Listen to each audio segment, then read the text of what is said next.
Good evening and welcome to NTD News. I'm Stephanie Cox. Here are today's top stories. President Biden's student loan forgiveness plan challenged in front of the Supreme Court today. Republican-led states accuse Biden of using the pandemic to move the plan forward. Hackers linked to the Chinese regime have been gathering an unprecedented amount of information. A new report sheds some light on which countries they're targeting. The United States has sent over $100 billion worth of aid to Ukraine. Lawmakers are now making sure none of the military aid has gotten into the wrong hands. CIA Director William Burns says Iran is just weeks away from having the capacity to make nuclear weapons. We'll hear analysis from a former diplomat and former U.S. Energy Department official. And a mayoral election underway in Chicago. Democratic Mayor Lori Lightfoot faces fierce competition as she fights for a second term.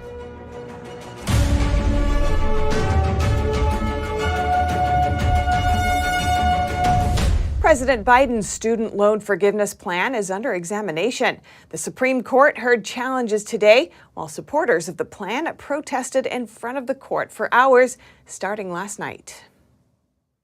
President Biden's student loan forgiveness plan would cancel between $10,000 and $20,000 of debt for eligible borrowers. Biden introduced the plan last summer, but a lower court halted it in November. No debt has been canceled yet. If the plan goes through, around $400 billion of debt would be canceled. Chief Justice John Roberts on Tuesday pointed out that the executive branch usually doesn't have the power to do that. Most casual observers would say if you're going to give up that much amount of money, if you're going to affect the obligations of that many Americans on a subject that's of great controversy, they would think that's something for Congress to act on. The Biden administration says it has the power to forgive the loans thanks to a rule put in place in 2003. The rule in question is the Higher Education Relief Opportunities for Students Act, or HEROES Act. It was passed after 9/11 and grants the Secretary of Education the power to waive or modify a federal student loan program. The idea is to protect borrowers in the case of military operations and national emergencies. The Biden administration argues that the COVID-19 pandemic is such a national emergency.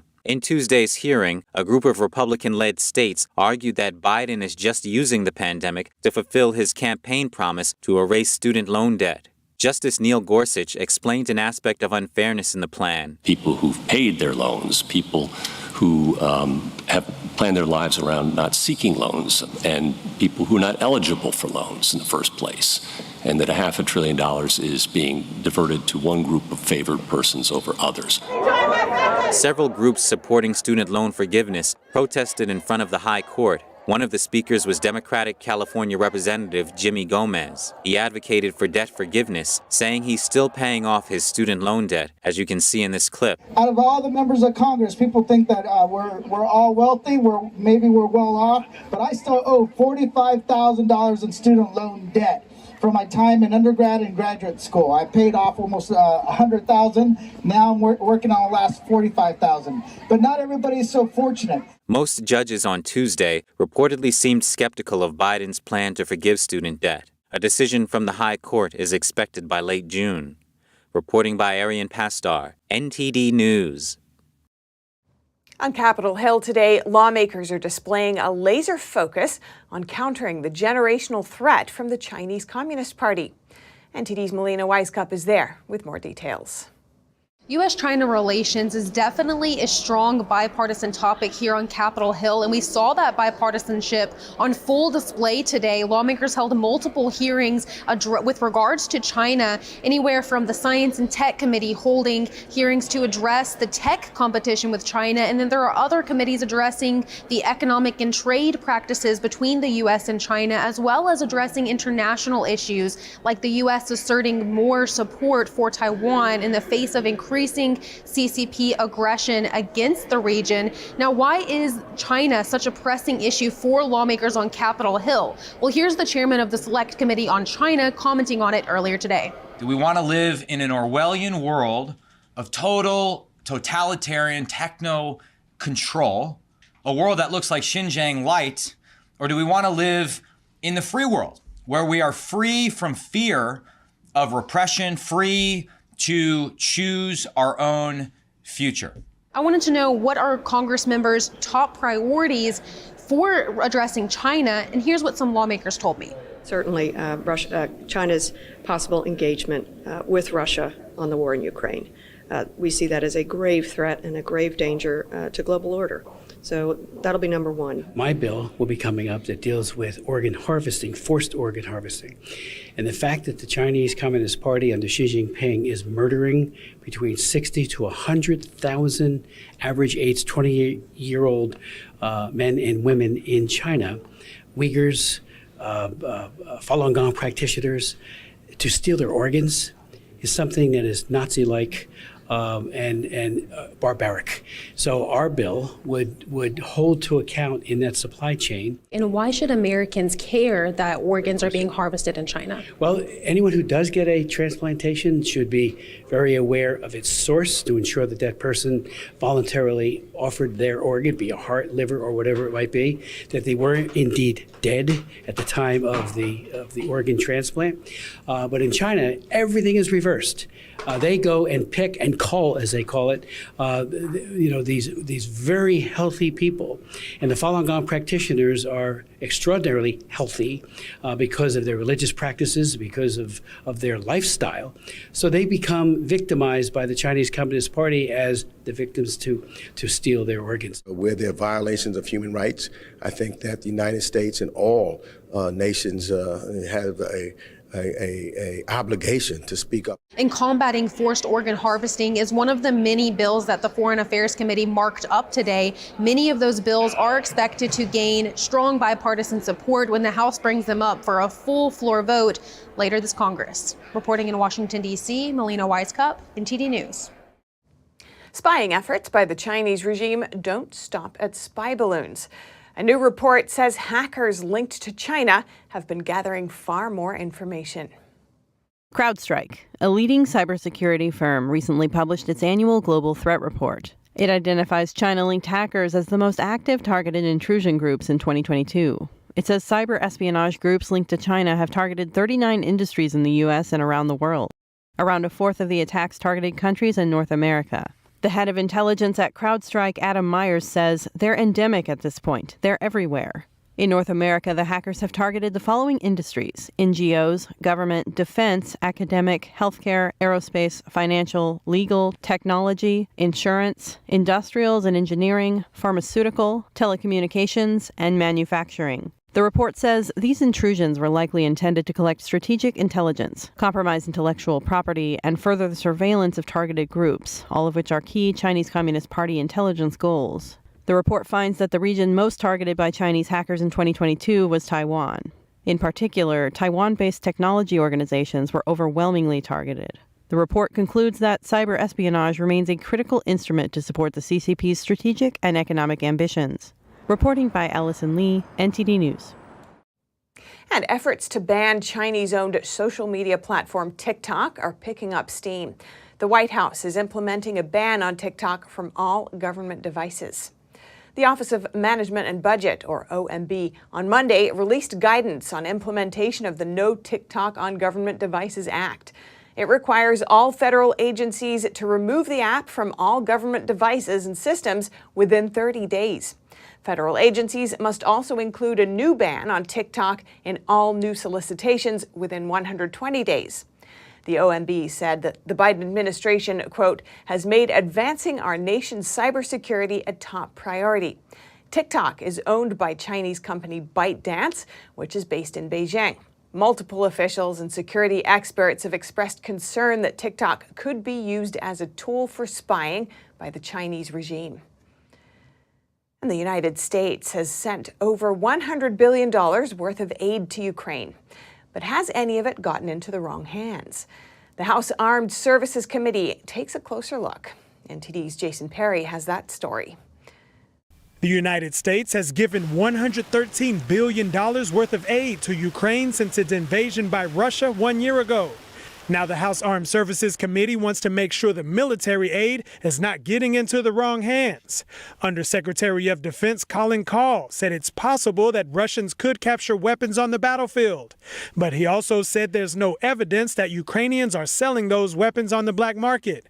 And he explained some of the systems used to track those weapons. I would just say as a general matter, the inventory comes in to the various places in Europe where the security assistance flows in. All that inventory is taken note of. It's scanned, et cetera. It gets given to the Ukrainians. They are responsible for giving us the information on where it ends up and the logs of that information, sharing with us digital confirmation of where things go. They also have scanners. That information comes back to us, and they have this NATO standard software that helps keep inventory, which we also have access to that information, and we do these site visits. Senator Mike Johnson asked the Inspector General for the Department of Defense, Robert Storch, about dealing with the Ukrainian government. We at the DoD OIG, we don't go out and count the missiles, right? We don't do the monitoring. It's up to the DoD to meet the requirements of the law and the policies that implement it regarding monitoring. And then we do oversight to make sure that's happening, that it's happening in accordance with the law and it's happening appropriately. And we make recommendations to help the DoD to improve that. And Representative Matt Gaetz wanted to know if the Defense Department is following the law. He asked Storch to testify that the DoD has complied with the Arms Use Control Act of 1996. It requires in-use monitoring for certain defense articles that are sold or leased. You cannot testify that we have complied with the end-use monitoring requirements at all times during this conflict, can you? So we have an ongoing evaluation right now. I get that it's ongoing. I'm looking backwards. You cannot testify that everything is complied with the law and the end-use monitoring, can you? So some of that gets into the classified report that we issued previously. But I think everyone watching this could see that if you could testify to that, you would. You're citing a classified report. I don't know why that report's classified. I think the American people deserve to know if this 1996 law is being followed or not. You can't testify that it is being followed, and so I think they can draw reasonable conclusions from that. The remainder of the hearing continued on in a classified setting to discuss details that can't be made public. Jason Perry, NTD News. Turning now to another looming threat, CIA Director William Burns says it may be only a matter of weeks before Iran is capable of enriching uranium to 90% purity. Burns told CBS Sunday that if it reaches that stage, the regime would be capable of making nuclear weapons. A prospect that former diplomat and former U.S. Department of Energy Deputy Assistant Secretary for Policy and International Affairs Bart Marcois tells me is more alarming than any other threat facing the world right now. I spoke with Bart earlier today. Bart Marcois, welcome to our show. Thanks for joining us. Thank you, Stephanie. It's nice to be back. CIA Director William Burns says Iran could be just a matter of weeks from being able to manufacture nuclear weapons. How alarming is this to you? Oh, I think it's the single most alarming thing in the world right now. It surpasses even China as a threat. Imagine what it would be like when somebody who has a millenarian outlook on life, they're looking to provoke the end of the world, the rulers of Iran. Most people hesitate to use nuclear weapons because they don't want to die. These guys welcome death as a glorious martyrdom. Nothing will stop them from using this against their enemies or from using it to intimidate their neighbors. It is a frightful development. The Iranians, the trigger that will provoke them to use nuclear weapons is if they have them. They will use them. They will use them first to bully their neighbors. They'll use them to bully Saudi Arabia. They'll use them to attack Israel. They will use them if they have them. This is not Russia. This is not North Korea. This is not China.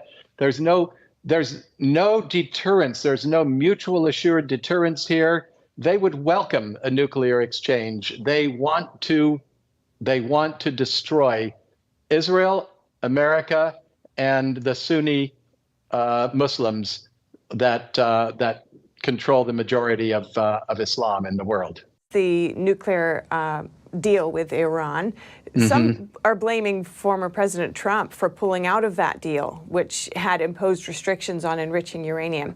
Trump had said that the deal was ineffective, but Iran has announced more enrichment since then. What's your analysis? Well, some are blaming Trump for the asteroids that hit the Earth and killed the dinosaurs and everything since then. It's nonsense to blame Trump. Trump was the one who slowed Iran's development of weapons. Iran never stopped developing weapons. They never stopped enriching uraniums. The so-called safeguards that the JCPOA, the Iran deal, imposed on Iran were toothless. The inspections they demanded that Iran be given 2 weeks notice before any inspection. What kind of inspection is that if they've got 2 weeks to hide all the evidence? What Trump did was he imposed such crippling sanctions on Iran that they were running out of money. And if you want to win a war, you deprive your opponent of money. But it was Obama and Biden who have they've given up control of the reins and taken off the curbs on Iran and let Iran run rampant. And it's been since Trump has been out of office, Biden lifted so many sanctions on Iran immediately. And now they're reimposing a few, but they're meaningless compared to what he lifted. He lifted all the secondary sanctions on the European countries and the Asian countries for doing business with Iran. Nothing else matters than those. There are many unknowns in dealing with a regime like Iran's. With that in mind, what do you think the U.S. should do to ensure world peace at this time?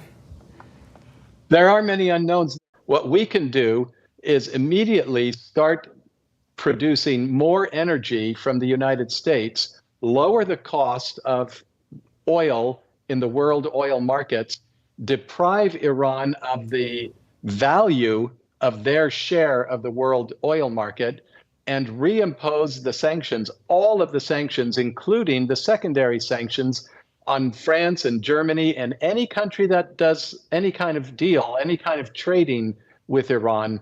That's when it bites, and that's when within 18 months, within 14 months, maybe 8 months, Iran would buckle again because they would be out of money. Bart Marcois, former Assistant Secretary for Policy and International Affairs with the U.S. Department of Energy. Appreciate your time. Thank you, Stephania. Always a pleasure. In Chicago, voters are heading to the polls today for the city's mayoral election. Incumbent Mayor Lori Lightfoot faces 8 challengers as she seeks re-election. The Democrat faces 3 challengers from her own party. Among them are Paul Vallis, a former CEO of Chicago Public Schools and budget director for the city, Brandon Johnson, a member of the Cook County Board of Commissioners, and Congressman Chuy Garcia. Vallis has the support of Chicago police unions and promotes himself as a law and order candidate. He has hammered Lightfoot over the rise in crime. Johnson, meanwhile, has the support of the Chicago Teachers Union. None of the 9 candidates are likely to get over half of the votes. In that case, the top 2 candidates will be heading into a runoff in April. And last week, the Supreme Court heard a case involving Google and a federal law that protects internet companies from liability for content posted by its users. One plaintiff is a mother who lost her daughter during the 2015 ISIS terror attacks in Paris. NTD's Jackie Rios spoke with that mother regarding the case. Beatriz Gonzalez lost her daughter, Noemi Gonzalez, 7 years ago during the 2015 Paris terror attacks. She was studying abroad in Paris at the time. Noemi was the only American murdered by Islamic State extremists that day. She was only 23 years old when she left this earth, but by that time probably she was having more life than what many people have in their whole life. Yeah, she was full of life. Now, Beatriz is speaking out in hopes of changing a law that grants certain immunities to social media companies. She is part of a lawsuit that alleges Google's YouTube algorithms are partially to blame for the 2015 attacks. The U.S. Supreme Court heard oral arguments for the case on February 21st. This is the first time the justices have taken a case regarding Section 230. because in the beginning I thought it's Google and the other platforms, Twitter, YouTube. But now that we are here, it's like a small victory. Google and YouTube are protected from liability for content posted by their users. This stems from a 1996 federal law known as Section 230 of the Communications Decency Act. The lawsuit claims that YouTube, through its video sharing platform computer algorithms, unlawfully recommended videos produced by the Islamic State to certain users. The lawsuit seeks to limit or moderate how much control platforms have over their content. In this case, doesn't go to change anything yet, but at least we're starting something. This platform, Google, let the people take advantage in the wrong way by publishing all the videos, and I hope that this change for the good. The San Francisco 9th U.S. Circuit Court of Appeals tried to use this law to dismiss the lawsuit. The justices could decide whether to modify or upend the law and change protections given to internet companies' social media platforms. Meanwhile, tech giants are worried it will cause unending litigation. Jackie Rios, NTD News, Norwalk, California. And if you have any news tips or feedback for our show, you can email us at eveningnews@ntd.com. Coming up, the NBA's all-time leading scorer is sidelined with an ankle injury at a critical juncture. Find out how much time Lebron James could miss. And several elected officials in Utah gave high praise to Shen Yun after watching a performance in Salt Lake City. They say they were thankful for its message. Stay tuned for more after this short break.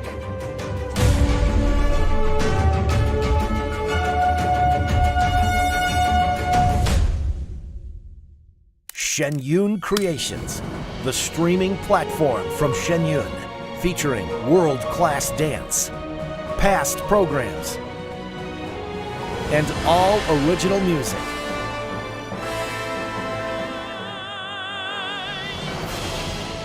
Masterclasses, behind the scenes, comedy, and more.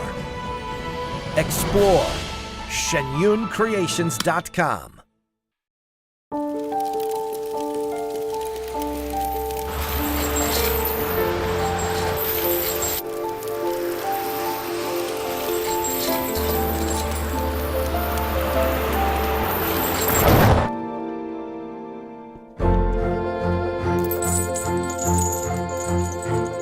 Did you know dragging chains can spark a wildfire? Only you can prevent wildfires.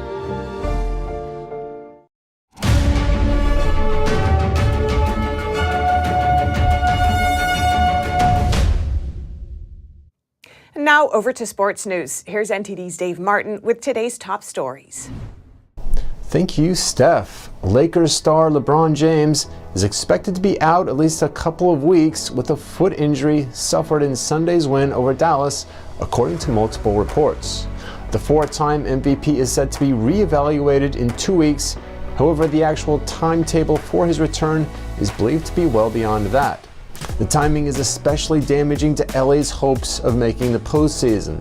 The disappointing Lakers have won 3 straight and sit just half a game back of the final postseason play-in spot, but with just over a month left in the season, every game is critical. Since James' arrival there 5 years ago, the Lakers have lost more than 60% of the games he's missed. The 38-year-old is currently 7th in the league in scoring at nearly 30 points a game, while his 7 assists per game are good for 12th.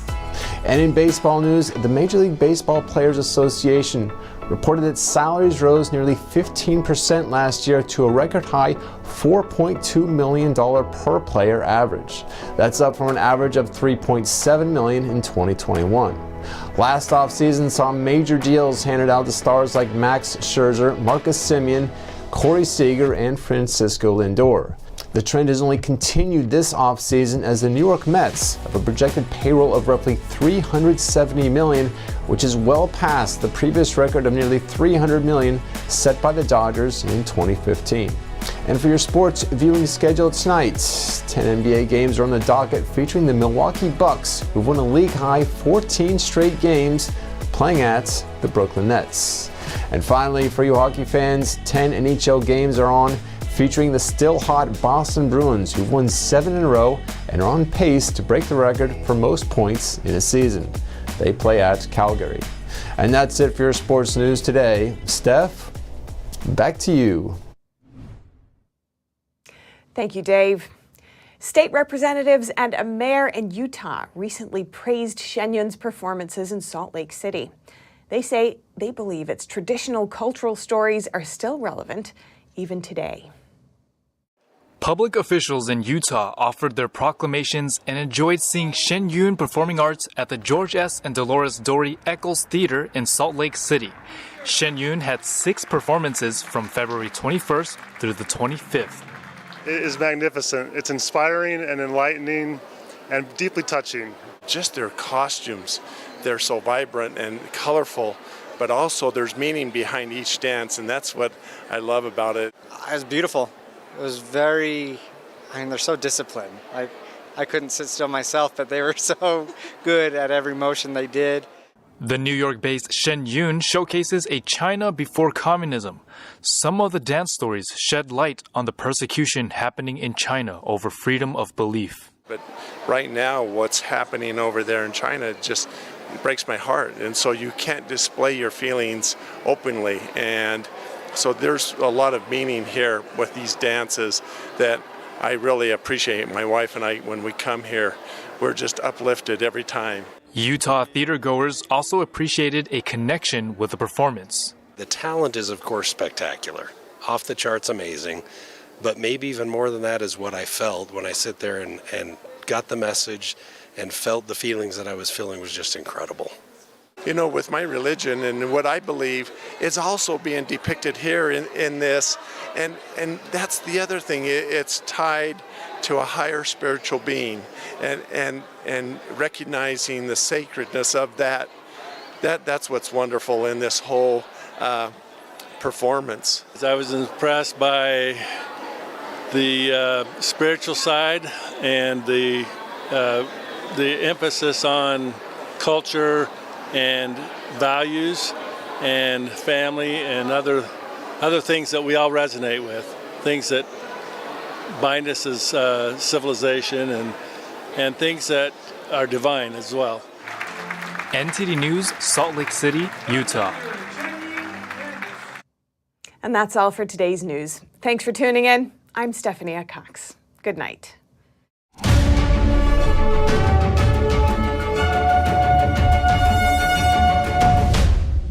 Thanks for watching us on YouTube. Did you know YouTube only keeps selective videos on its platform? So if you want to make sure you get the full picture, just subscribe to our newsletter. Go to newsletter.ntd.com and sign up. It's free.